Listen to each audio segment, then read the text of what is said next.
देखो मत, जल्दी से करो सब्सक्राइब। तो फ्रेंड्स, आज हम बात करने वाले हैं डियर डेविल सीरीज़ के एपिसोड नंबर 12 के बारे में। तो चलिए चलते हैं सीधा कहानी की तरफ। अब आप लोग जानते हैं कि स्टोरी कितनी ज़्यादा खतरनाक चल रही है। इसमें अभी सभी कैरेक्टर्स गुम हो चुके हैं, कोई दिल से तो कोई शरीर से। साथ ही जेम्स की तो कैरन के हाथों मौत तक हो गई है। चलिए चलते हैं आगे की स्टोरी की तरफ।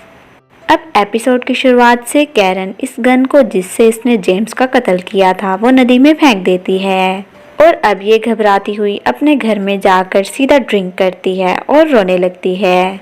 अब जब ये सो रही थी तो अचानक से इसे बहुत बुरा ख्वाब आता है जिसमें विल्सन इस तक पहुंच गया था और इसकी जान लेने वाला था। ये देखकर कैरन काफी ज्यादा घबरा गई थी। इसी वजह से वो अपने घर में ना सोकर अपने ऑफिस में जाती है, जहाँ पर थोड़ी ही देर में फॉगी भी आ जाता है जो कि कैरन के साथ काम करने का राजी था, लेकिन ये अभी भी मैड से बात नहीं करना चाहता था। इस पर कैरन इससे ज्यादा बात नहीं करती। ये देखकर फॉगी कैरन से वो फाइल्स मांगता है जिसको पेन ने हमारे काले मास्क वाले हीरो से हासिल किया था। तब कैरन इसे वो फाइल दे देती है और फॉगी यहाँ से जाने लगता है। लेकिन जब ये गेट खोलता है तो बाहर मैट खड़ा था, लेकिन फॉगी इसे बिना कुछ बोले यहाँ से चला जाता है। अब अंदर आकर मैट बात करने की ट्राई करने लगता है कैरन से, पर क्योंकि कैरन काफी ज्यादा घबराई हुई थी तो इसी वजह से मैट समझ जाता है कि कैरन के साथ कुछ ना कुछ तो जरूर हुआ है। दूसरी तरफ विल्सन अभी भी जेम्स को कॉल कर रहा था। इतने में ही वेनिस्का को होश आ जाता है। तब विल्सन इसे सॉरी बोलता है, लेकिन वेनिस्का इसे समझाती है कि इसमें इसकी कोई भी गलती नहीं है और अब ये लोग हमेशा साथ रहेंगे। ये बात सुनने के बाद विल्सन को काफी ज्यादा अच्छा लगता है। तभी फ्रांसिस बुलाते हैं विल्सन को, बाहर की तरफ बुलाता है और इसी वजह से विल्सन यहाँ से बाहर चला जाता है। तब विल्सन को जेम्स की डेड बॉडी के पास लेकर जाया जाता है और अब जेम्स की डेड बॉडी देखने के बाद विल्सन काफी ज्यादा हैरान हो गया था और साथ ही ये काफी ज्यादा दुखी भी था और ये इसी वजह से फ्रांसिस को मारने लगता है। लेकिन इतने में ही लाइलैंड आकर यहाँ इसे रोकता है। तब विल्सन जाता है जेम्स की बॉडी के पास और वहाँ चुपचाप बैठकर लाइलैंड से बोलता है कि ये पता करो कि आखिरकार इसे किसने मारा है।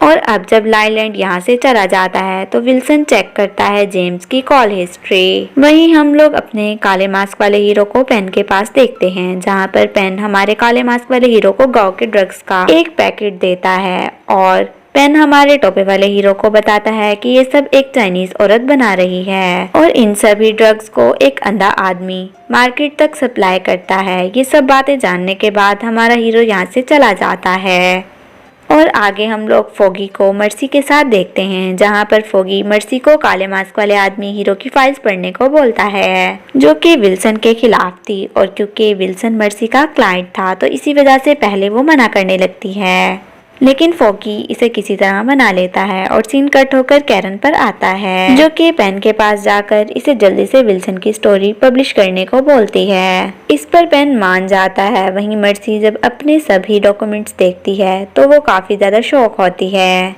इस पर फॉगी इसे बताता है कि ये सारी फाइल्स इस काले मास्क वाले आदमी ने फाइंड आउट की हैं।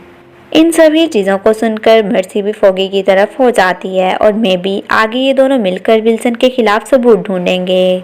आगे गांव मैड के लाइलैंड आदमी को ढूंढता हुआ एक जगह पर पहुंचता है, जहां पर इसे वो आदमी मिल जाता है, पर क्योंकि ये अभी अपने नॉर्मल कॉस्ट्यूम में था तो इसी वजह से ये इसका पीछा करता है। तब ये आदमी एक गाड़ी में जाकर बैठता है और यहाँ से निकल जाता है, जिसे महसूस करते ही मैड यहाँ से भागता हुआ एक बिल्डिंग की छत पर जाता है और बंदों की तरह एक छत से दूसरी छत और दूसरी छत से तीसरी छत को कूदता है और यूं ही गाड़ी का पीछा करने लगता है। आगे हम लोग मैड को एक फैक्ट्री में पहुंचते देखते हैं जिसके बाहर काफी सारे गार्ड्स थे। वहीं विल्सन अपनी मॉम को वापस लेने आता है। दूसरी तरफ पेन का एडिटर पेन को कंपनी से निकाल देता है क्योंकि विल्सन के खिलाफ कुछ नहीं छाप सकते थे। अब क्योंकि डेयर डेविल को वो फैक्ट्री मिल गई थी जिसमें वो ड्रग्स बनाया करते थे, इसी वजह से ये वहां पहुंचकर सभी गार्ड्स को मारने लगता है। जिसके बाद ये अंदर जाता है और देखता है कि यहाँ सभी लोग अंधे हैं। लेकिन तभी गांव की नजर मैड पर पड़ जाती है और वह सभी लोग इसे काले मास्क वाले आदमी को पकड़ने का बोलते हैं। आगे हम लोग विल्सन को लाइलैंड के साथ देखते हैं, जहाँ पर विल्सन को अचानक से एक कॉल आता है और ये फौरन कहीं पर जाने लगता है। अब यहाँ से सीन वापस से मैट पर आता है, जो कि गार्ड से लड़ते हुए यहाँ पर केमिकल कंटेनर में आग लगा देता है, जिसके बाद ये सभी गार्ड्स को मारता पीटता हुआ गांव के पास पहुंचकर इसे विल्सन के बारे में पूछने की कोशिश करता है।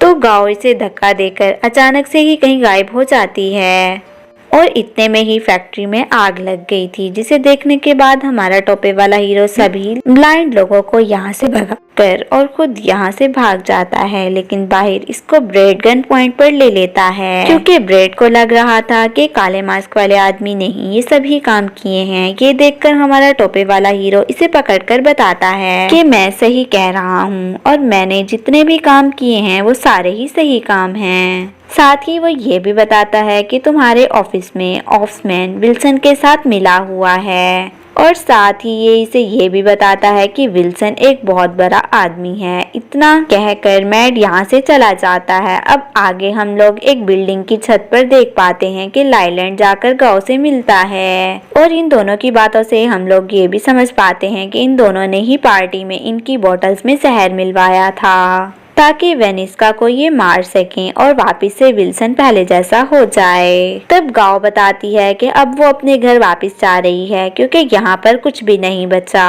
तब लाइलैंड को लगता है कि शायद गांव चाइना जा रही है, लेकिन गांव बताती है कि इसका घर ऐसी जगह पर है जहाँ पर कोई भी नहीं पहुँच सकता। ये सुनकर लाइलैंड काफी ज्यादा शॉक होता है और इसके बाद हम पेन को देखते हैं, जो कि अपनी बीवी से मिलने के बाद कैरन को कॉल करता है। साथ ही ये इसे ये भी बताता है कि आज विल्सन के खिलाफ आर्टिकल लिखेगा। इस बात को जानने के बाद कैरन काफी ज्यादा खुश होती है। इतने में यहाँ पर मैट पहुंचकर कैरन से बातें करता हुआ इसे बताता है कि पहले इसे लग रहा था कि ये सब अकेले कर लेगा, लेकिन अब इसे समझ आ गई है कि ये कुछ अकेले नहीं कर सकता। ये सब सुनने के बाद कैरन इसे गले लगा लेती है। वहीं पेन जब आर्टिकल लिख रहा होता है तो तभी विल्सन इसे पीछे से आवाज देता है और बोलता है कि तुम्हें कुछ भी करना था, ये मेरी मॉम के पास नहीं जाना चाहिए था। और ये सब बोलते हुए विल्सन गुस्से में आता हुआ पेन की जान ले लेता है। और फ्रेंड्स, हमारा एपिसोड यहीं पर खत्म हो जाता है। पेन की जान लेने के बाद विल्सन कहाँ जाएगा, क्या करेगा, ये देखने के लिए हमारा नेक्स्ट एपिसोड देखें।